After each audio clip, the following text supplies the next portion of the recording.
All right, here we are, episode 2 of building a house in Southwest Florida.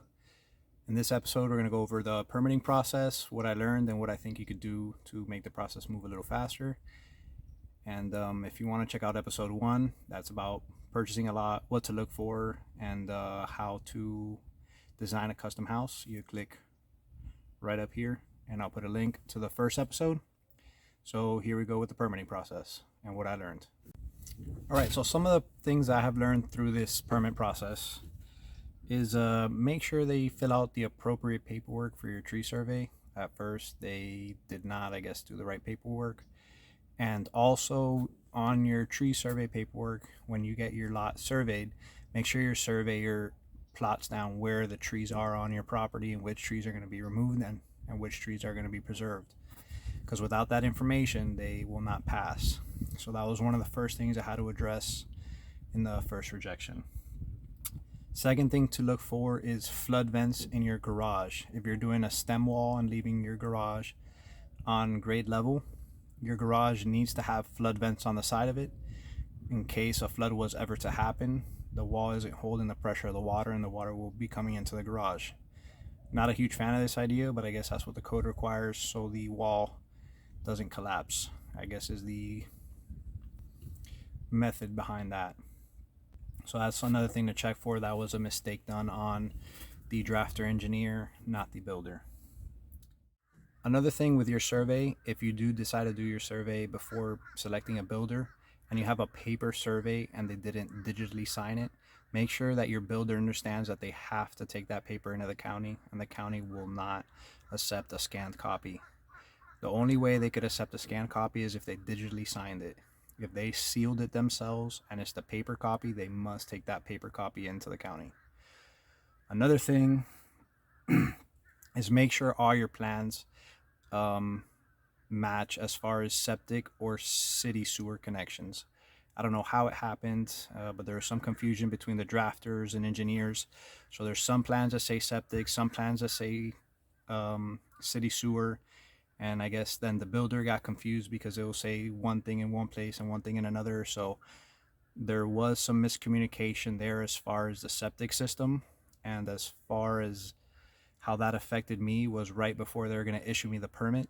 They realized they didn't have the approved septic plan on file because the DOH, which is the Department of Health, doesn't talk to the building department.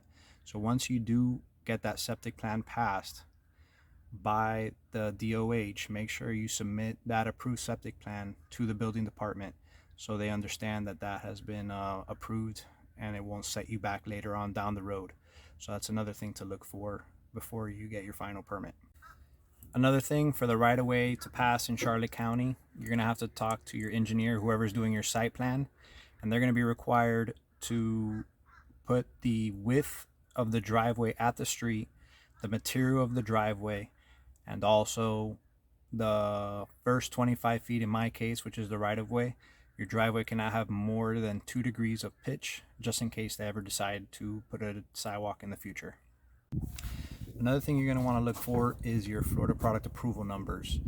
Make sure that those are all included in your building plans, either by your builder or by your engineer drafter.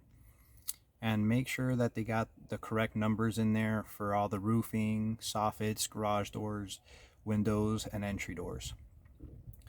And just because there is a number doesn't mean it's correct. So you could go online, I'll show you guys later of how to check all the numbers to make sure that they're correct and valid.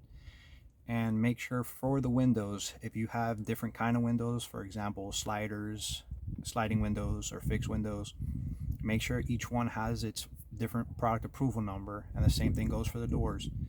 And for the garage doors, make sure the product approval number that they include isn't just a generic one and is the specific model that you're going to be putting in. And one of the last things I learned, which is going to be affecting me probably the most, is once the slab is poured, I guess according to my flood zone, I will need flood insurance from the second that slab is poured. So in my case, that's going to run me about $500 a month, which I did not have budgeted.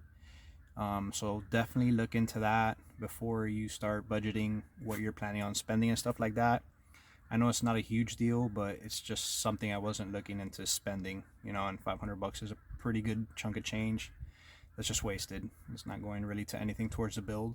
I'd kind of understand once it's all dried in and you have drywall inside, but pretty much we're saying once a concrete slab is poured, at that point I'll need flood insurance. So now we'll go over my permit process and how it's all gone. So as far as my permit process timeline, September 10th, 21 was the day I signed the contract, which was a Friday. The builder told me that I had 3 days to back out of the contract, so they had to wait that 3 days before they were able to apply for the permit. So she told me either Tuesday or Wednesday she'd be applying for the permit, and that did not happen. The permit wasn't applied for till September 22nd of the following, which was a Wednesday. The first permit rejection was November 22nd, which was a Monday. Multiple issues from engineering, surveys, trees, and the builder that we discussed earlier. All issues were addressed before the rejection, but you can't submit any revisions till the whole review process is completed. So I had like a couple things that failed the first week, but you can't submit any revisions till it goes through everybody in the whole system. So zoning that first sketch took, I believe, like 2 months almost for them to get back. So I pretty much had all the issues already addressed as far as everything that failed. I sent the revised garage flood vents on the site and on the building plans, the revised right-of-way plans, and the new survey with the trees and the mean high water line that was corrected as well, that we were having some issues with the surveyor before, how I do live on the water. And there's an airplane passing. Give me 1 second. So all that wasn't resubmitted until November 29th, but the process, I guess, wasn't complete. And then the builder's permit person, I guess, had some health issues, and that whole process, paperwork, whatever it was that wasn't done, wasn't completed till December 13th. Then the second permit rejection happened January 4th, which was a Tuesday. Didn't submit the revised site plan that was sent to her earlier. Didn't submit the product approval numbers again, and was still missing the paper survey to the county. So she resubmitted the following day. So the third permit rejection almost failed zoning again because the survey, she turned in the paper copy, but apparently didn't turn in the appropriate paperwork that needed to be turned in with that paper copy. So I saw it failed, got with her. She said she turned it in, and she was able to get on the phone and talk with the permit lady before it went through the whole process. So we're able to get that taken care of instead of having to wait another 4 to 6 weeks for that to get done. The right-of-way finally passed this time around. The product approval numbers were still missing on the third rejection, but I was able to call the county and try to resolve all the issues before he rejected it again, because now he was actually the one that was taking a pretty long time to get back. So I talked to him. He was actually pretty helpful as far as what I could use and what I couldn't use, and kind of taught me how to look up the product approval numbers and make sure that they were valid. So I was pretty much on the phone all day between him and the builder to try to get the numbers correct, and the people I ordered the windows from and garage doors, because I did do that on my own. So I was on the phone all day, was able to, I guess, get with him, and he did correct those for me, so he didn't have to fail it again. But then as he was about to issue me the permit, or complete the permit, whatever the process was, he realizes that my septic plan was missing and was never uploaded onto the county's website. So he rejected it the fourth time pending that approved septic plan.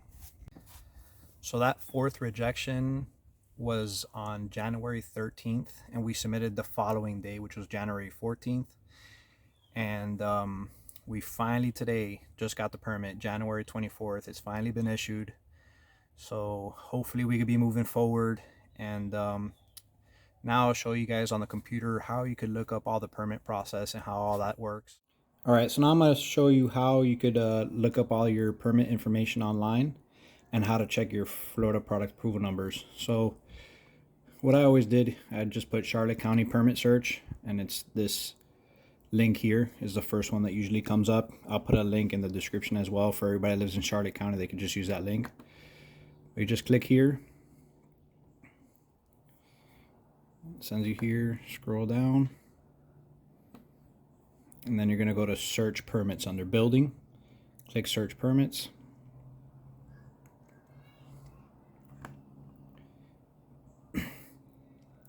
You could put in all this information, but really all you need to do is put your street number and your street name, and it will come up.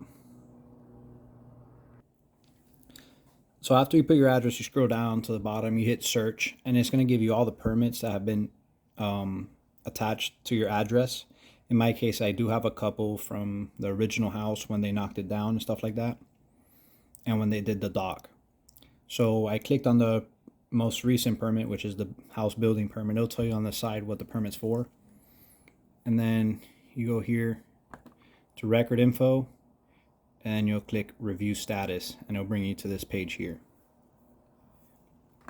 And then as you scroll down here, here's when you could see when your builder has made the submissions of the plan. So if your builder tells you, oh, I submitted the permit, you could come on here and see if anything comes up, and you can see the date. Here you can see it also.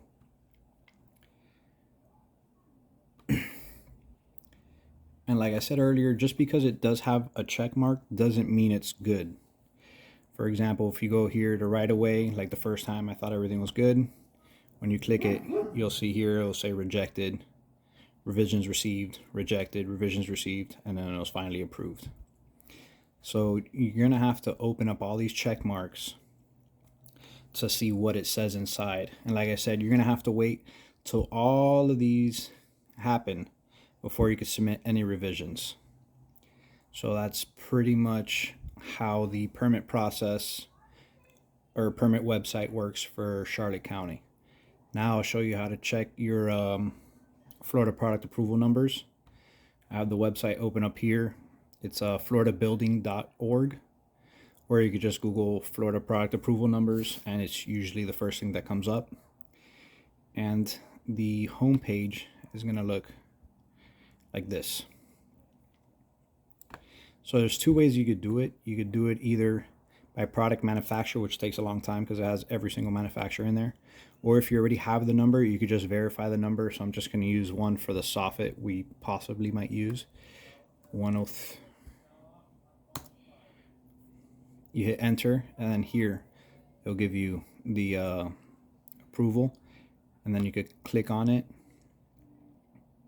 And then here it'll give you all the information. But the other good information I have on this other page here, it'll show you what it's used for. So category, wall panels, or soffits. So I want to use some other material, but it doesn't have that subcategory of soffits. So I do have to get with the manufacturer and find out how we can make it happen, or I have to get it engineered. And that's pretty much it for checking everything on the computer. Also, if you do buy a lot like I did that did previously have a house, make sure that the permit office isn't charging you impact fees again. They did have those fees on there. I contacted the county and they were able to remove them, and that actually saved me about $4,400. So that was definitely another plus. After all this, I realize why the permit office is so busy and doesn't really care about your problems, because you sometimes call them and it's just like it's another problem. Everybody has the same problem, you know. But it's just these builders aren't putting the time that they need to properly do the paperwork the way the county is requiring.